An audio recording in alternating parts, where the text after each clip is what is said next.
ছি ছি ছি রবিন, এটা আমি কি দেখলাম? এই দৃশ্য দেখার আগে আমার মাথায় ঠাড়া পড়লো না কেন? আমি মরে গেলাম না কেন?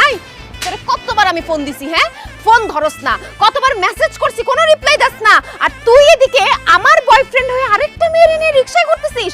তোর এত বড় সাহস হয় কেমনে? আরে বাবা রে, ও তো মেয়ে না। কি? লম্বা লম্বা চুল, হাতের মধ্যে চুড়ি, আবার লাল টুকটুকা লিপস্টিক দিছে, সে মেয়ে না তো কে? সে মেয়ে কিন্তু মেয়ে না, মানে দূরের কেউ না, আমাদের বাসার বাড়িওয়ালার মেয়ে।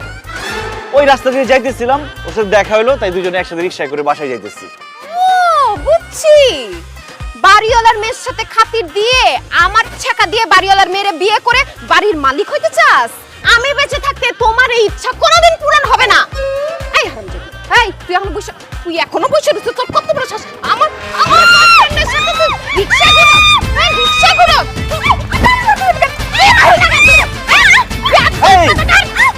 আরে কি করতেছো? ছাড়ো। আমি সব বাবাকে বলে দিব, দেখবো তুমি আমাদের বাড়িতে কেমনে থাকো। হাই হাই হাই সাদিয়া, তুমি এটা কি করলা? এখন এই মেয়ে যদি কাঁদতে কাঁদতে গিয়ে তার বাবার কাছে সবকিছু বলে দেয়, তার বাবা আমাকে তার বাসায় ভাড়া রাখবে? তার থেকে বাসা থেকে বের করে দিবে না?